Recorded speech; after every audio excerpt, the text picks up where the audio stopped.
Culture eats strategy for breakfast. So says an article in the Harvard Business Review. But what's that matter? Well, it matters because culture is important. But how do we as business leaders manage culture? It's very difficult to get a handle on. But Harvard is suggesting it's really important. So how do you manage culture? Well, I've heard lots of different talks about culture, but very few have been very practical and tangible. It all seems very soft and woolly and difficult to get a handle on. But I've heard one which gave us a real practical technique for identifying and managing culture. It came from a gentleman called Steve Simpson from Melbourne in Australia, a professional speaker and consultant who specialises in culture. Highly recommended. Anyway, Steve kindly shares his methodology with small businesses so they can go and implement it themselves. They don't need him to run a major project like he does for corporates a lot of his time. Steve suggests culture is defined by the unwritten ground rules of the organisation.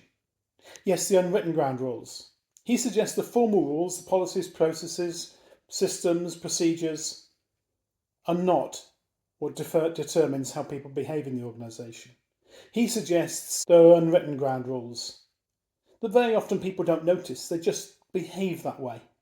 It's only really noticeable to the new joiner that notices that round here people do this when this happens. And that's the essence of Steve's methodology. He suggests you get a project team together and you run some workshops and you ask the team to identify the unwritten ground rules of the organisation. The unwritten ground rules are very simple. They begin with the phrase, around here, when this happens, this happens. Around here, when the boss walks in, we pretend we're busy. Around here, we work hard whether the boss is around or not. Which is the unwritten ground rule you'd like? So you identify all the unwritten ground rules in these workshops and then share them with the senior management team and the boss, you. You then work with the teams and think through very carefully, what do you want the unwritten ground rules of the organisation to be? Only now they're going to be written down. So now you try and turn them round and try and identify the ground rules of the organisation that you want. That's great and simple. Then comes the most difficult bit. If you say around here, when this happens, you need to live it.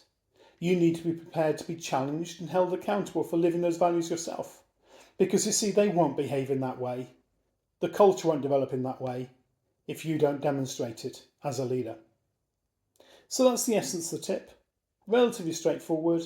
Identify the unwritten ground rules, agree what the unwritten ground rules should be, and make them written, and then commit to living by those values yourself as the leader and ensure your director team do too, and their managers and the team leaders all the way through the organisation. That's the way to manage culture, to identify the culture and then change it. I hope you find that a useful tip. I certainly do.